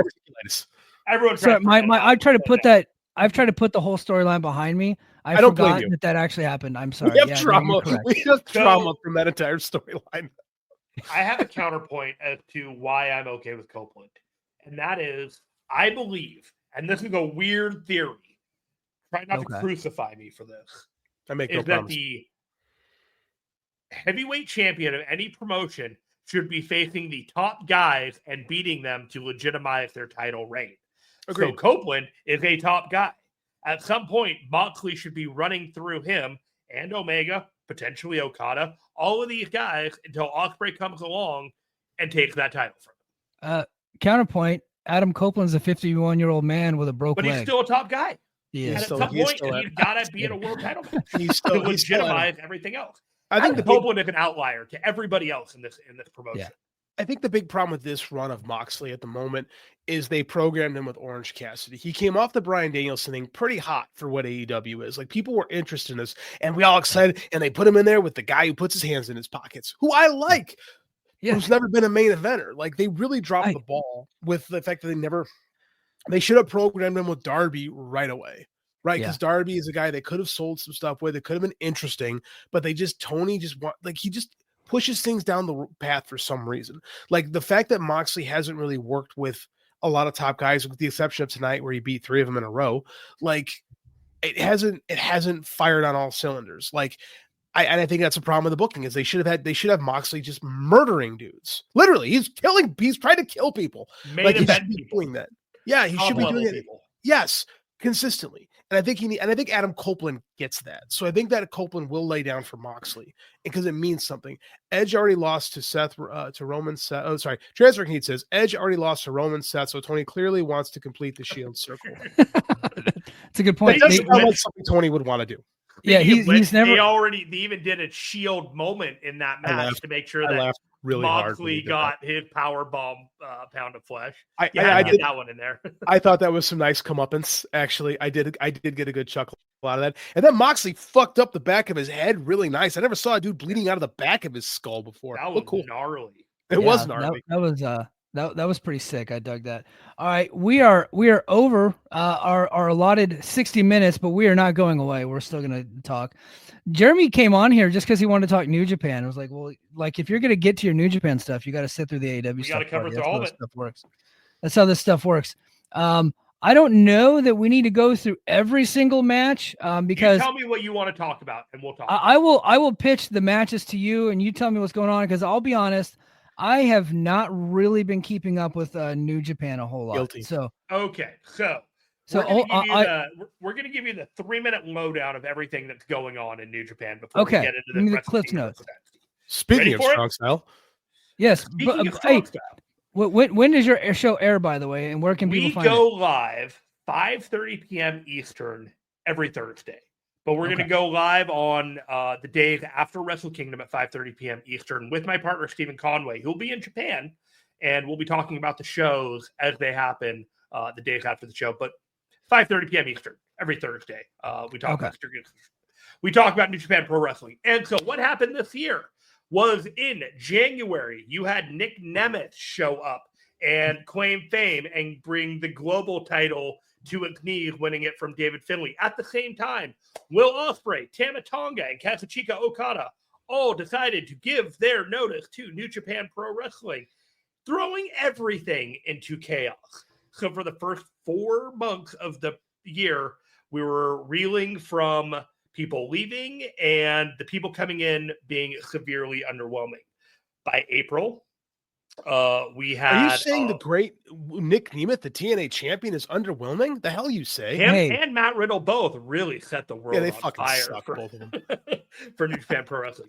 By that point, we had the New Japan Cup, and Yota Tsuji was on the come up. John Moxley proceeded to take the IWGP World Title from Tetsuya Naito and hold court from Chicago all the way to about July, holding that title until the G1 came by. Zack Sabre Jr. won the G1, and instead of going to Wrestle Kingdom with his title shot, he declared that he was going to take on Tetsuya Naito at the King of Pro Wrestling in October, where he proceeded to win the IWGP title and then get challenged by 3 people over the next few weeks, which were Shingo Takagi, Shota Umino, and I forgot who the last one was. Ricochet. Oh, Sanada. No, it was Sanada. All the people who beat him in the G1. Japanese Ricochet. Yes. At the point where the last of his challenges from the G1, Shota Umino wanted to challenge him, Ricochet also challenged him, which then set up the 2 title matches for the Tokyo Dome back in November. A somewhat underwhelming setup for the New Japan scenario for Wrestle Kingdom, but now we find ourselves in a position of excellent matches that are underpromising and bound to overdeliver. Yeah, and I am going to be curious about the ticket sales for this one to see exactly how many people are going, because the lineup is not filled with like major must-see like matches like we've had in the past. AEW really did a number on that roster. They signed up all their top talent. They signed up all their top talent, including the greatest that they've ever had in Kazuchika Okada. WWE helped out. WWE did a little bit too. WWE signed Tama Tonga, so we got to give them some credit too. But and Tangaloa, yeah, and Hikuleo, Hikuleo. And all right, they wanted Hinare, but Hinare didn't know. All right, let's go. Here. I'm going to start with. Here we go. All right, we got Hiroshi Tanahashi versus Evil in a Final Road special single match. Jeremy, who we got in this one? All right, so this is a lumberjack match. About 3 weeks ago, the stipulation changed that if Tanahashi loses, he's going to retire. Everybody, do you think that New Japan Pro Wrestling would allow a guy that could contribute to ticket sales for the next 11 months, including another Tokyo Dome, that they're going to hotshot him losing and retiring now? The president of the company? So. What is that? Isn't he? He's going to be president of the company, but he is going to actively retire next year at the Wrestle Kingdom 20. But about 3 weeks ago at a World Tag League match angle, he proposed that if he doesn't beat Evil, he will retire at this Wrestle Kingdom. Okay. So Safe money. Pretty sure he's going to win that match. Yeah, he's beating Evil. I think that House of Torture will be involved in this match during the duration of it. It's a lumberjack match. Yeah, I don't know about that one. Let's go to the next match. There's going to be a little House of Torture buffet because the TV title match is right before it with the Ren Narita, and then Evil is in the match right afterwards. So all the House of Torture will be kind of buttressed right in the beginning of okay. Takagi and Takeshita, never openweight championship match. And I think the winner goes on to Dynasty to challenge to defend the title against Ishii, right? Like both titles? Yes, sir. It is now a winner-take-all match. And the winner will walk away with both the Never title and the International title. This has the potential to be a match of the year candidate, if we're frankly speaking. For sure. This is going to be a special match. Shingo Takagi is at the top of his level and fails to deliver a top-level performance anytime he's in the ring in New Japan Pro Wrestling. He's been a backbone of the promotion. And a lot of everyone who listens to the show has seen Takeshita. You know what Takeshita is. And when he goes in that ring with Shingo Takagi, he's going to blow everyone's mind, and we're going to be talking about it. Yeah. I know they all like Zach. Yeah, I know they all like Zack Sabre Jr., but I like Mike Gilbert, who passively watches New Japan now because again, AEW signed all their talent. I would have had Shingo Takagi as my world champion and my top star. I just happen to think that he's just incredible. And as far as I'm looking at the roster right now, and he's like out of everybody, I think he's the best that they got. He is the number 2 guy for me to have the title. I think Zack Sabre Jr. is the guy to hold the title right now. In my mind, the perfect Wrestle Kingdom main event this year was Zack Sabre Jr. versus Konosuke Takeshita. But we're not getting that. So who do you think? Do you think Takeshita beats Takagi here? Yes, I do, because there's really no meat or interest to the idea of Shingo versus Ishii on a crossover show, Wrestle Dynasty. Doesn't really make any sense. Yeah, they beat Shingo a lot too. Like Shingo's pretty Teflon there. He's kind of number 3 in his own stable right now. Maybe 4th. You know, Naito, Hiromu, and Yoda are kind of in front of him right now. Next up, we got Junior Heavyweight Championship, Doki versus El Desperado. El Desperado, like one of the most improved wrestlers I think I've seen. Like the guy just keeps getting better. I think he's great. Both of these guys are amazing. Yeah. Do you know the story about Doki? He's just a big fan of Green Day's first album, Dookie. No, this dude. This dude worked at the Independent on Mexico.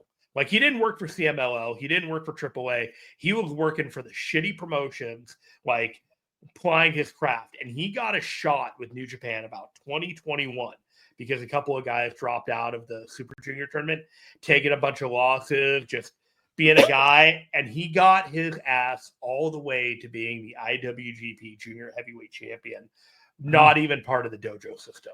This dude is unreal. That is pretty freaking difficult to do. And for you to be able, like, because Takagi is like similar, right? He was not part of the New Japan. He came up Dragon's Gate, but he had a pedigree and an ability to train with all the Japanese dojos. Doki didn't have anything like that. Gotcha. And so when you see him in the ring and you see what he can do, it is a testament to how amazing this guy is. And Desperado, I kind of expect him to win. I'd love to see Doki winning, because Doki, to me, has the single best finisher in wrestling right now. It is an elevated German suplex into a rolling pin where he holds the guy in a full Nelson as he lifts him up, German suplex him, and holds him for a pin. Nice. So who do you got in that? Tell us who's winning. I think Doki wins, but it's a toss-up, in all honesty. Okay. Next up, Yota Tsuji versus David Finlay for the Global Heavyweight Championship. David Finlay is completely underrated as the head of Bullet Club. There's a lot of people that want to remember what they think of David Finlay when he was part of FinJuice and TNA and doing a lot of these other things. But newsflash, David Finlay is a hard-hitting son of a bitch in that ring. And he hits hard, and he tells a great story in the ring. I don't think this was supposed to be the match. I think it was supposed to be Yuya Uemura in this spot based off of things that David Finlay has said in the ring, matchups with Taichi and a couple other people from that stable, Sonata joining Bullet Club from the Just Five Guys stable. Everything was all lined up for this to be Yuya Uemura.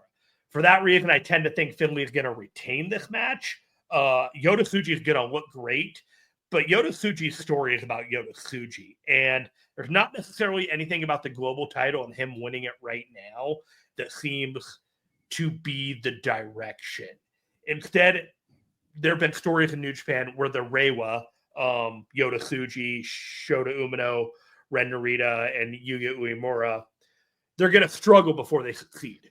And I think we're going to see a moment here where Yota Tsuji has been very successful. He won the New Japan Cup, came in second at the G1, but at the big Tokyo Dome, he's going to fall. And I think those are the kind of stories I like to tell in New Japan. Yeah, I thought they were going to pull the trigger on Yota Tsuji like a year or two ago, and it looks like they still haven't. They're still telling that story of his rise to the top. So, kind of like what they're doing with Shota Umino, with him being in the main event. But maybe I think they're going to have very, very similar trajectories this year leading into next year. Gotcha. Maybe they'll put Tsuji in the main event next year. Next up, co-main event: Tetsuya Naito versus Hiromu Takahashi. Is Takahashi going up to heavyweight? No. Okay. But he's going to be fluctuating in between. He was in the World Tag League. He wrestled the never openweight title against Hinare. Was supposed to do it again before Hinare So they're putting him out of the junior heavyweight division, but they're not committing him to it in that way. I think he's just going to be one of those guys that bounces in between because of his immense popularity. Liger. Very much so. Yeah. There's a chance that he comes out of it, but everything is in such a state of flux with New Japan that I don't think they want to commit to any specific division. I think the direction is one of these guys is going to win, obviously.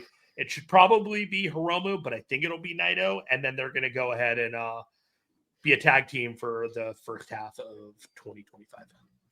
Gotcha. And then, of course, main event, Zack Sabre Jr. versus Shota Umino. Who you got in that one? I think Zack Sabre Jr. is going to win this match. There's a lot of people that haven't really bought into Shota Umino being the guy to challenge, but there was an absence of people at the top this year. When all was said and done, and if you weren't going to bring a guy from the outside to be the main event challenger for Zack Sabre Jr., you weren't going to want it to be Naito because they already did that match. Everyone would lose their mind if it was a guy like Evil or somebody like that. So when you start, like, the ranks get a little thinner, Shota Umino ended up being the guy. And they did a lot of work trying to build him up as a sympathetic babyface that people don't feel like he has a chance, but he has that fire and he's going to do it anyways. And, you know, it's like they want to believe that he believes kind of thing. Shota Umino definitely has a confidence issue with his performances and the way that he is perceived by the ring. But this is all can be turned into a positive to help him grow into that full main eventer. You know, this is why they talk about people not being ready in 2 years and it takes 3 years to make a main eventer. This is exactly why. It's like he's had his moments in the sun. He's had that opportunity, but it was going to be tough at times and he was going to struggle on the way to the top. And trust me, 2024 was not a kind year to Shota Umino, both in and outside of the ring. So how he handles it and how he perseveres going into Wrestle Kingdom 20, where if it were me, he's the guy to retire Hiroshi Tanahashi. Yeah. That seems like the direction for him. Gotcha. Okay. So we think Zach is obviously going to retain here, right? And then he's going to head over into the main event against Ricochet. In my mind, if Shota won, that would make the IWGP Championship match on Wrestle Dynasty Shota versus Claudio Castagnoli. Okay. Do you think that's let's get to Wrestle Dynasty? Event? So this is a joint venture between AEW and New Japan, right? Yes. Okay. And Ring of Honor and CMLL and Stardom. Jeremy, don't act like Ring of Honor is different than AEW. Don't do that. I will tell you, when they actually put a Ring of Honor match on here, I nearly shit myself. That's so funny. It was like, they did what? They actually did? Hell yeah. And then the match did. You know what? That's right. Looks like they got Dustin Rhodes and Sammy Guevara versus Kanemaru and Show. I wasn't going to talk about that one, though. But that is on the card. That match is and it looks like Athena's defending her title in the opening match, right? Fight over a whiskey bottle. Yeah. All right. Mina Shirakawa versus Mercedes Moné. 0% chance Mercedes loses, right? I don't know. The Rev Pro title is super weird. Do you think Mercedes is going to go wrestle in Rev Pro? Really? I do. She's only wrestled like 10 matches. She's got the time. I don't think she is. I think it's just to elevate it in some way. I don't see Mercedes booked for any New Japan shows. I see Mina booked for some New Japan shows. I see this Rev Pro title that Mina has. And I think it's a lot more likely that Mina Shirakawa is going to Rev Pro shows to defend that title than Mercedes. You don't think Andy wants Mercedes Moné to have that belt? I absolutely think he does, but at the same time, there's a business aspect of what happens if she only has it one time and then drops the belt immediately. That's fine. Dude, I'm sure Andy Quinlan wants Mercedes I'm throwing Moné all of these things out there as a reason why I'm not 100% sure that it's a lockdown Mercedes wins this match. There's been something about it that makes me think I'm not sure she does. Mercedes 3 belts. I've been silent on this, but there's a belt connect. There's absolutely a belt collector gimmick in the wings here. There isn't a do with her. Ghost chance in hell Mina Shirakawa is going to beat Mercedes Moné for the Rev Pro title. It's not happening. Let's go IWGP Tag Team Champion Decider match. I don't think I know what that means, but it's Great-O-Khan and Great-O-Khan's partner Silhouette versus the Young Bucks, Matt and Nick Jackson here. This is a mess. This is a huge mess.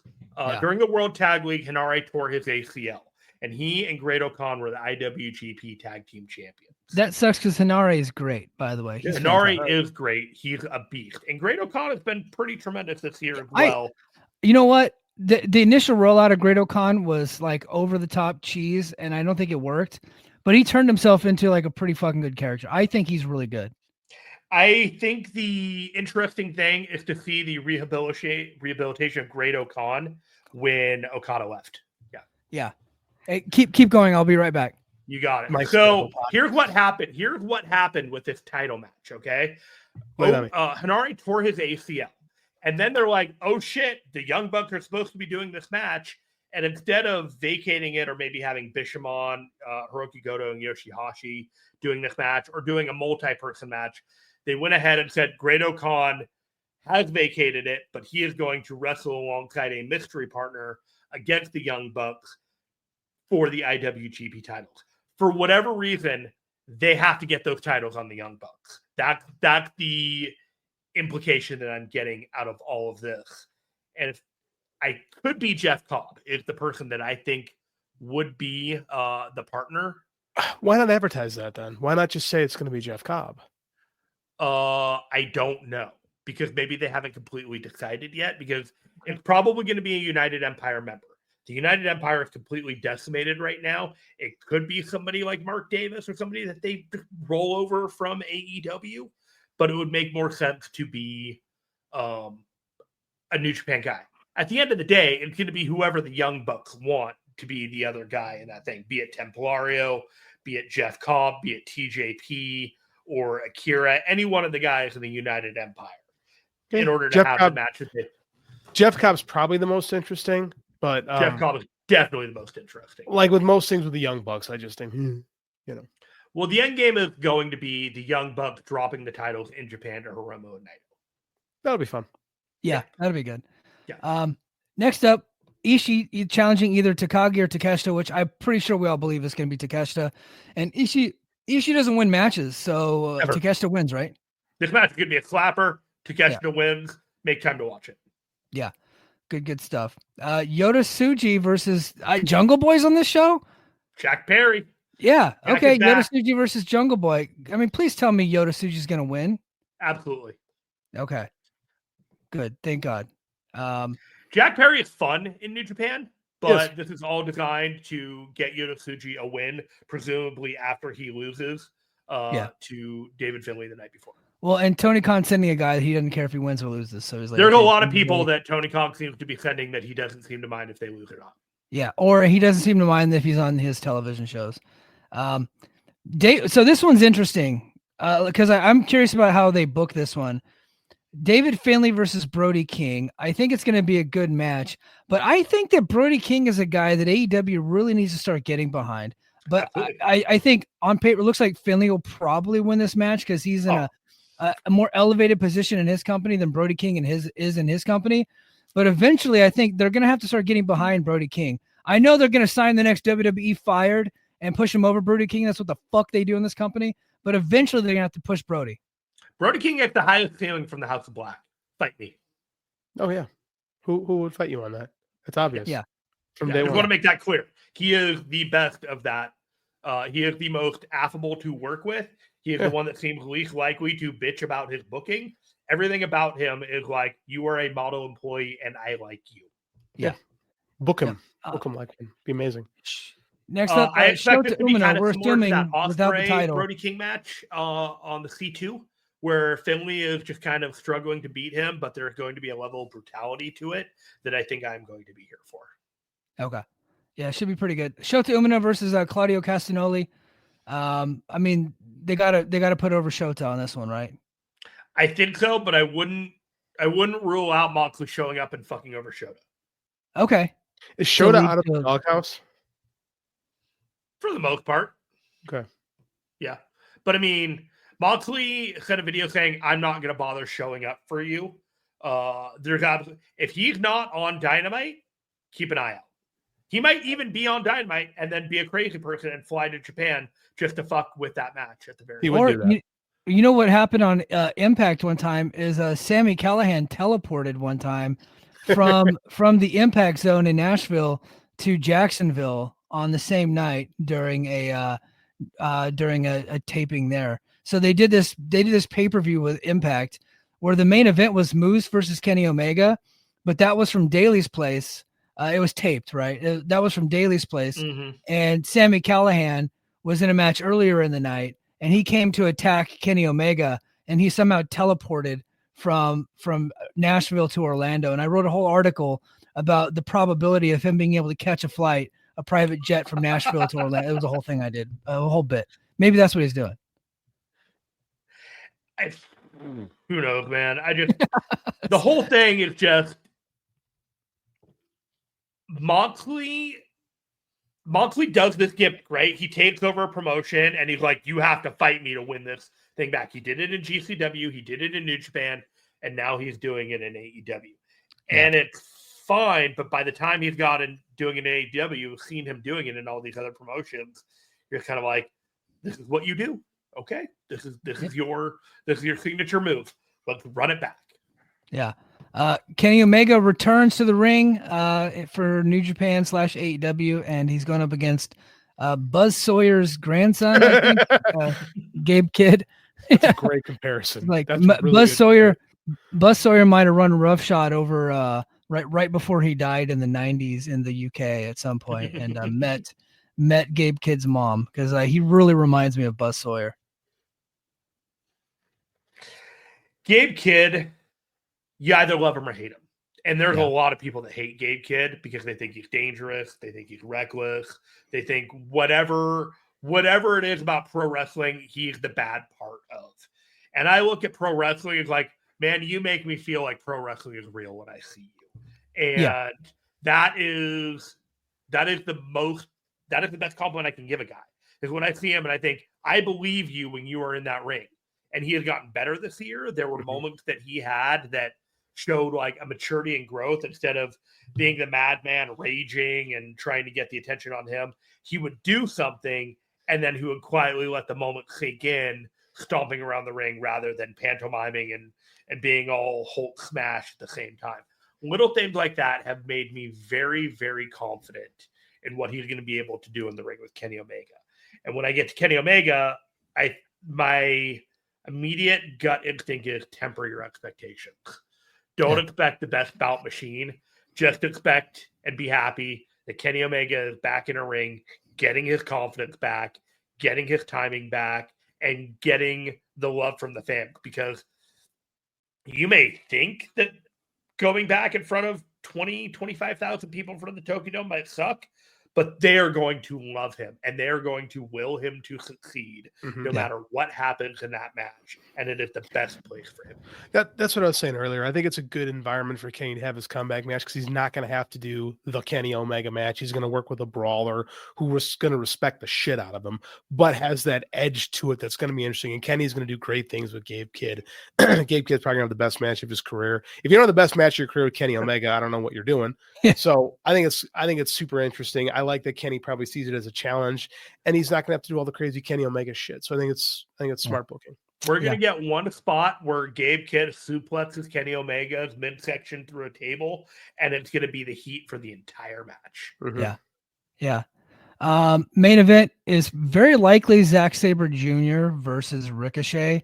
Ricochet doesn't belong anywhere near a Tokyo Dome main event at this point. He's a geek.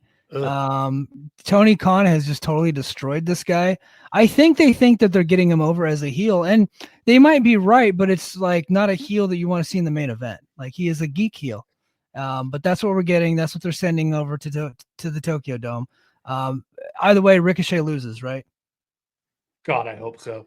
Yeah. The card on New Japan says card subject to change. And interestingly enough, Gabe Kidd versus Kenny Omega is listed higher on the card than Zack Sabre Jr. and Ricochet. It is listed as the main event of the show. Well, so that's why you did that with the slideshow you sent me. I tried to pull up the slides on the StreamYard thing, but it wasn't working. So I've just been going back and forth. Yeah. So according to the New Japan, they said card is subject to change, but when they have it on their website, that is the last match on the card for that. Okay. And I think the card subject to change has to do with the flexibility and the fluctuations between who wins what title. Like, Right. Finley would be below Yoda if Yoda won that match and ended up being Yoda versus Jack Perry for the global title. And it would be Finley versus Brody King non-title. So I think that's why it's currently subject to change. I don't think Kenny Omega should not be the main event of this show. Yeah. I am not like, if your And that's world an title indictment on match isn't Ricochet. that interesting, you could have you can have the more interesting match on top. No favors have been done to New Japan with the booking of Ricochet. Ricochet has shown up one time in November to propagate this match. He didn't show up in Long Beach to do any build for this match. He's done no video packages. He's literally just a guy having a match with a guy who might be the IWGP champion on January 5th. And frankly, for the best, given how he's been booked like a fucking geek. Okay, hold on. I don't think we can blame Tony for this altogether, because Ricochet has shown up and not held up his end of the bargain. Like, he's not been great in the ring. He's not been anything special to write home about. Ricochet came here thinking he was just going to be over because he's Ricochet. And like, he's one of these dudes that came over from WWE thinking he was good, that he was bigger than the promotion. So I think Ricochet has kind of earned his spot as being a geek. And I don't think it's fair to book Tony. I think this is what Tony should do to guys who come in and don't want to get here. They should get treated like a geek and get thrown toilet paper at them. Yeah. I just think Ricochet's wrestling instincts are completely all over the place, and he has no sense of self-preservation in this business whatsoever. And I really think they should have pivoted off of that match for the main event. It's pro wrestling, guys. It's fake. You can just put whatever match that you want. If a guy is not getting over, or if he's being a geek on the way in, guess what? You can sign a different match. You could put a more interesting match together. There's other people on this card that they could have put in that position. You could have elevated anybody else. It did not have to be Ricochet. That's easily said to Tony, hey, we're not doing our show. Ricochet in your IWGP title match. Yeah. I definitely think that Ricochet, we talk about wrestlers being selfish and protective of their characters. And there are guys like Ricochet that have no sense of preservation whatsoever. And he is just like, yeah, let's do that for your character. My guy will do this instead. And it's just like, he's the giving tree, and he's giving everything to Swerve and to Lashley and to all these other guys. And what he's able to do in the ring is not making up for what he's given away. Yeah. All right, guys. Well, that is going to do it for our preview of Wrestle Kingdom and Wrestle Dynasty. They're going back-to-back nights, January 4th and January 5th from the Tokyo Dome. I'm not really sure on how this is going to do. Hey, I got a question for you guys, though. Before we sign off, I do have a question. You know the TNA intro song, Cross the Line? You guys remember that song? If I heard it, I'd be like, yeah, I know it. You know their theme song with the intro song. Have you ever listened to that song and was like, what if that were a country song?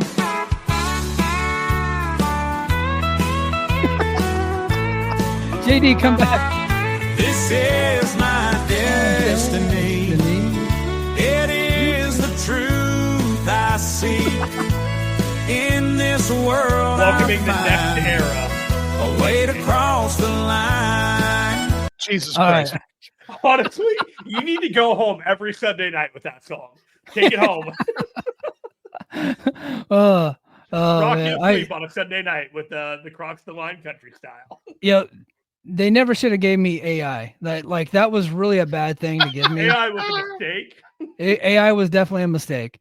But that is going to do it for us. It was a mistake for me to come on the show with you tonight because I had a blast. Yes, thank you so much, Jeremy Finestone, an OG of Brace for Impact, the guy that put JD and I together. We're thankful of him. Our wives hate him. I'm the asshole. Yes. Yep. He is the reason why I've been stuck with JD for 3 years on podcasts. No, I'm just kidding. Yes. Thank you, Jeremy. Speaking of strong style on the Fight Game Media Network, now we've moved off of Thursdays, so you've picked up the slack, and now you're a Thursday show, right? Yeah, I just show up and I record whenever somebody has an idea for me to talk about something. And New Japan just kind of trucks along and does its own thing. Sometimes it has a big show. We'll do a live show, like a reaction. But that's like once or twice a year. People can just kind of pick up their shows and watch them and check in every Thursday because you got that streaming service and people, that are watching it overnight. And the majority of people are not getting up at 4 a.m. in the morning to watch a New Japan show. They're picking up the shows here and there, whenever they can. Yeah. No sane person is doing that. It's only crazy ass wrestling fans and even worse, crazy ass podcasters like you. So those are the only people that are doing that. But check out Jeremy Finestone on the Fight Game Media Network.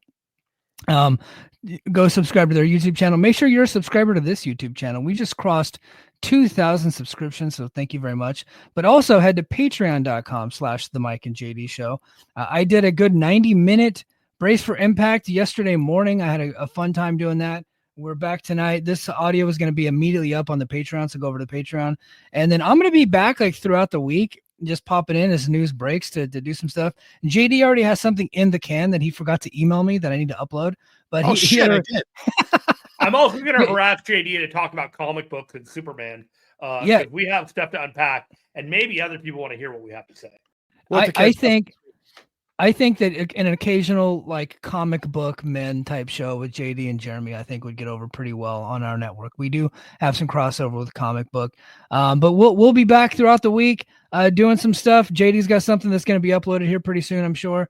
But thanks everybody for being here. That's going to do it for us on the Mike and JD Show. And until next time, mahalo. Competition starting to get thick, it's the click, so I hope you watch your A game. A made no rain from the track when we unite and spit. This isn't A game, better bring your A game. Competition starting to get thick, it's the click, so I hope you watch your A game. A made no rain from Video goes. Do you like wrestling trivia? Then check out the 5-Star Match Game, the Pro Wrestling Quiz Show. I'm Joe Gagney, and every episode, I grill 3 contestants with 5 rounds of power-packed wrestling trivia. We have over 30 evergreen episodes in the archives covering WWE, AEW, Japan, Mexico, and much, much, much, much more. Play along at home and check it out today.